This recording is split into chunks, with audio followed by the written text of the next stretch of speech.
Now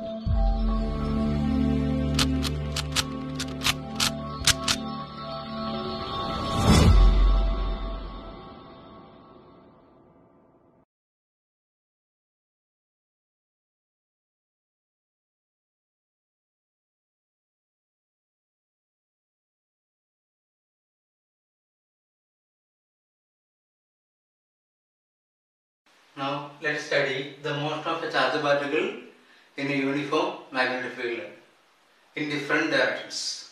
First, we consider the case in which the particle travels parallel to the magnetic field. Here, the charge plus q moves with a velocity v vector parallel to the magnetic field b vector. We know that in a magnetic field, the force experienced by the charge is given by Lorentz magnetic force. It is given by F vector equals Q into V vector cross B vector.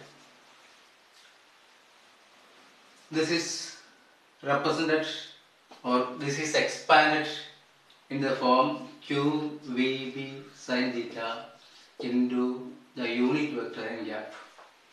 N gap is the unit vector normal to the plane containing B vector and B vector towards that side of the plane from which the rotation from V vector to B vector through the smallest angle appears anti-clockwise, or its direction is as given by right hand rule or right hand through rule for the cross product of two vectors. Therefore, the modulus of the force is given by F is equal to QVB sin theta into modulus of n cap means 1. So this is the modulus of the force acting on the particle. Here we consider that the particle is travelling parallel to the field, therefore the angle between small v vector and capital B vector, that means theta, is equal to 0 degree.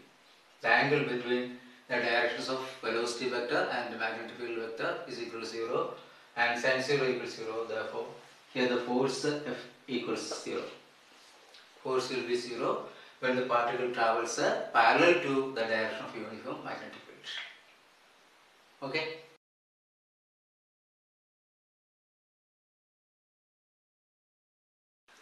Now we consider the second case in which a charged particle moves perpendicular to a uniform magnetic field.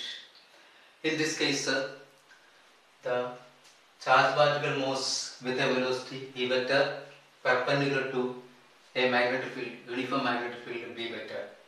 In this case, the force acting on the charged particle or positively charged particle is given by the left hand rule, Fleming's left hand rule. Fleming's left hand rule may be stated as follows: stretch out the forefinger, middle finger and the thumb of the left hand in mutually perpendicular directions. If the forefinger indicates, if the forefinger points in the direction of the magnetic field, middle finger in the direction of motion of the positive charge, then the thumb gives the direction of the force acting on the charge. Here the charge plus q moves in this direction, which is perpendicular to the direction of the magnetic field, capital B vector, which is towards right. Now the force acting on this charge is perpendicular to both V vector and B vector, and so it will be in the upward direction as given by Fleming's left hand rule. Stretch out the forefinger, middle finger and the thumb of the left hand in mutually perpendicular directions such that the forefinger points in the direction of the magnetic field, the middle finger in the direction of motion of the positive charge, then the thumb gives the direction of the force acting on the charge. This is clear from these two diagrams. Now, what will be the expression for the force acting on the particle? This we already know. It is given by Lorentz magnetic force through the expression F vector equals Q into V vector cross B vector. This is the expression. This can be expanded in vector form QVB sin theta into n cap, where n cap is the unit vector normal to the plane containing p vector and b vector as given by right hand screw rule. That means it will be perpendicular to b vector and b vector and it will be in the upward direction. The modulus of the force is given by QVD sin theta, and here theta, the angle between the velocity vector and the magnetic field vector is equal to 90 degree and sin 90 equals 1. Therefore, here the actual force is given by F is equal to QV. Now, let us find the shape of the path of the particle in this case. Here, since the force is perpendicular to the direction of velocity, there will be no change in the magnitude of velocity, and so it bends or it tends to move in a curved path. To understand that, here we consider this figure. In this figure, the crosses indicate a uniform magnetic field, capital B vector, perpendicular to the plane of the board and into it. If a particle enters into this magnetic field, say in a direction towards right with a velocity v vector, perpendicular to this magnetic field, that means the particle moves in the plane of the board while the applied magnetic field is perpendicular to the plane of the board and into it as indicated by the crosses. Now, what will be the direction of the force acting on this charged particle? It is given by Fleming's left hand rule. We can apply that like this.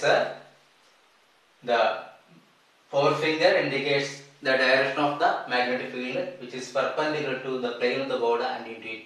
And the middle finger gives the direction of motion of the charged particle. So, the thumb gives the force acting on the particle.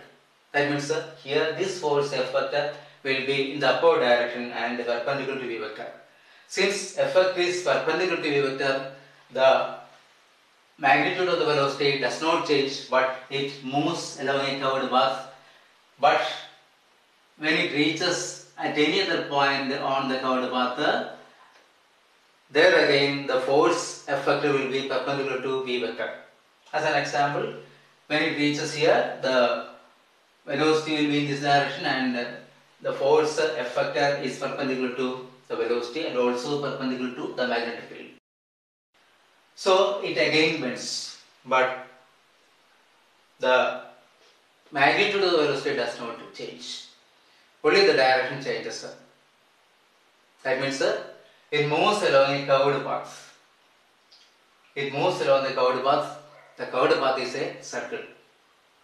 That means it will be in uniform circular motion in a plane perpendicular to the direction of the applied magnetic field. Why? We have already studied in the first year that when a particle moves in a circular path, the force acting on the particle is always directed towards the center of the circle and the velocity will be tangential to its path. This is what occurs here, and this is the reason why the particle traces a circle, because the force is always perpendicular to the direction of velocity and the magnitude of the velocity remains the same. Since the magnitude of velocity remains the same, the kinetic energy of the particle does not change, and also no work is done on the particle by the magnetic field.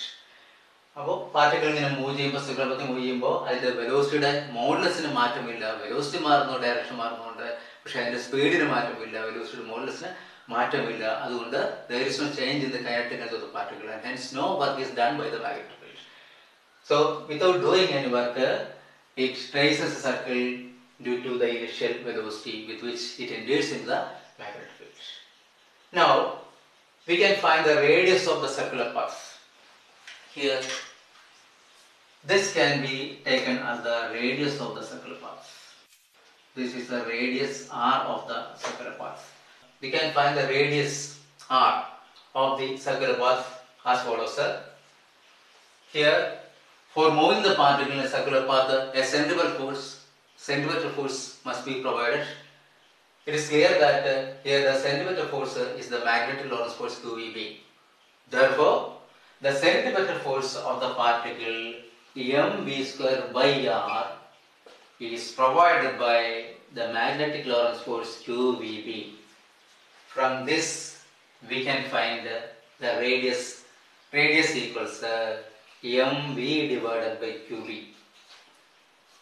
This radius of the circular path of the particle is called a cyclotron radius. So cyclotron radius depends on the speed v of the particle. Now we can find the frequency of revolution of the particle. For that we take v by r. From the above relation we can find v divided by r. Here r can be taken to the denominator of the right hand side. So m into v by qbr equals 1, or v by r equals qv by m. You can write v by r equals qb divided by m. This is v by r. But we know that the velocity or the speed of the particle v, magnitude of the velocity v, is given as r omega, where omega is the angular frequency. The velocity has the relation with the angular frequency as v is equal to r omega. Therefore, omega equals v by r. Omega equals v by r equals qb divided by m. Omega equals qb divided by m, but omega equals 2 pi nu, that we know, where nu is the frequency of revolution. So 2 pi nu equals qb divided by m, or nu equals qb divided by 2 pi m. This frequency with which the particle revolves in the uniform magnetic field. That means the number of revolutions made by the particle in 1 second. This is the frequency of revolution of the particle. This frequency is called cyclotron frequency. Now we can find the period of revolution of the particle using this frequency, as we already know that the period of revolution t equals the time taken for one revolution, and number of revolutions in 1 second is nu. Therefore t equals 1 by nu, or we get it is equal to 2 pi m divided by qb. This is the period of revolution of the particle in the uniform magnetic field.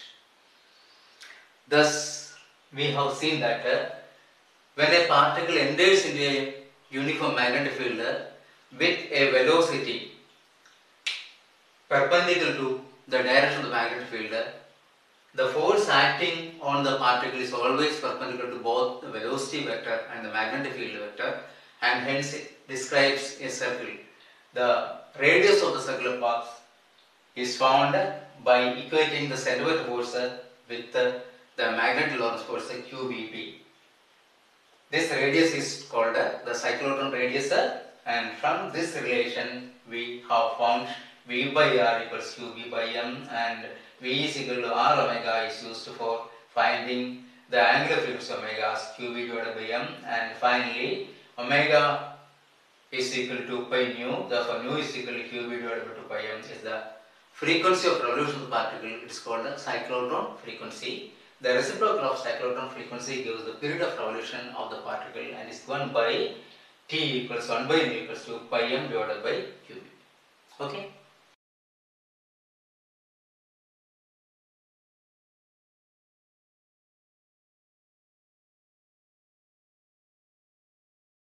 Now let us see the motion of a charged particle entering into a magnetic field at an angle with the direction of the field.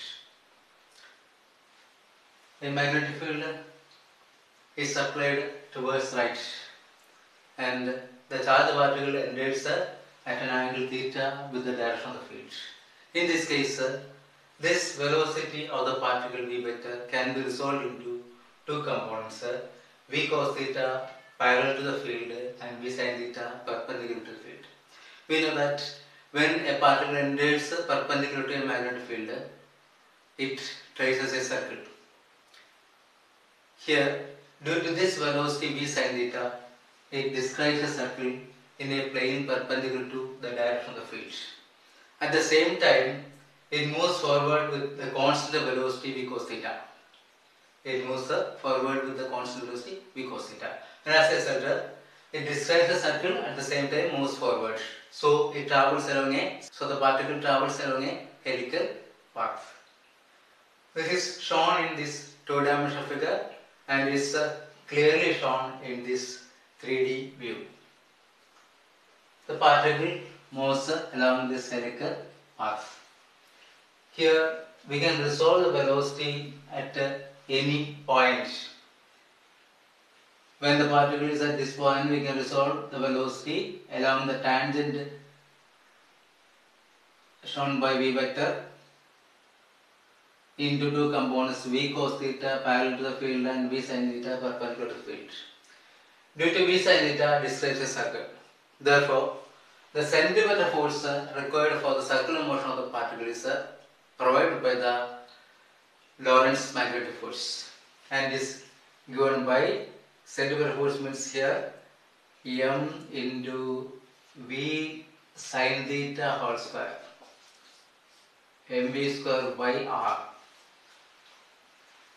equals qvb. That means here V means V sin theta into B.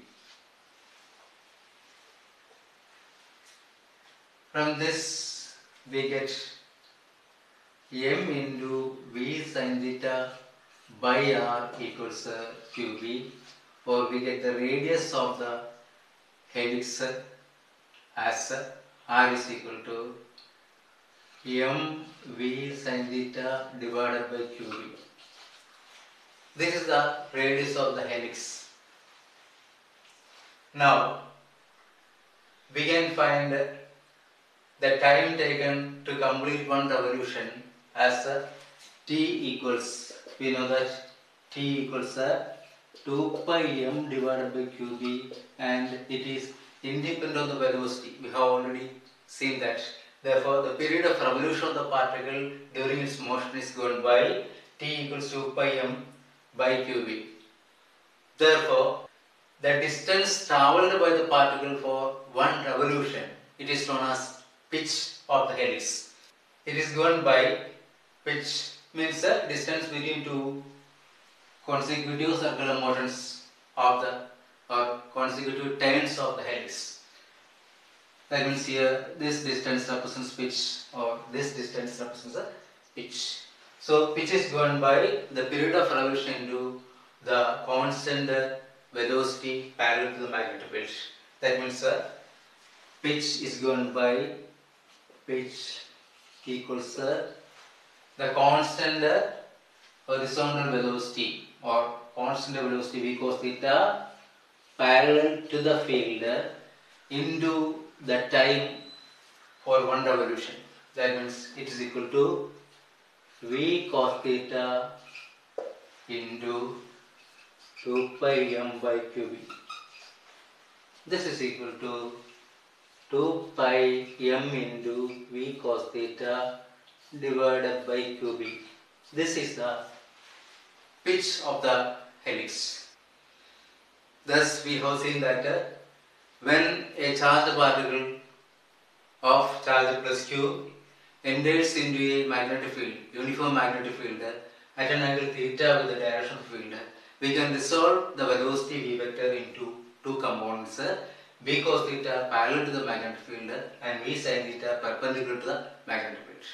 Since v sin theta is perpendicular to the magnetic field, it describes a circle in a plane perpendicular to the magnetic field, and for that circular motion the centripetal force means V m into V sin theta whole square by r. This is the centripetal force. This is provided by the Lorentz magnetic force. That means it is equal to Q into V sin theta into B. From this we get mv sin theta by r equals qb, or the radius r is equal to mv sin theta by qb. Now, during this circular motion, due to the velocity v cos theta, the particle moves forward and thus describes a helical path. It moves along a helix. This is the helix, just like a spring.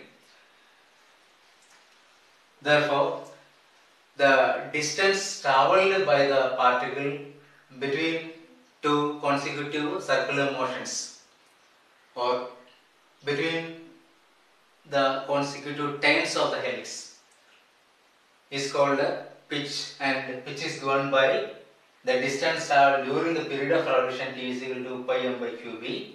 So pitch equals the constant horizontal velocity or the constant velocity parallel to the magnetic field v cos theta into period of revolution capital T. Thus we get v cos theta into pi m divided by qb, and that's equal to 2 pi m v cos theta by qb. Okay.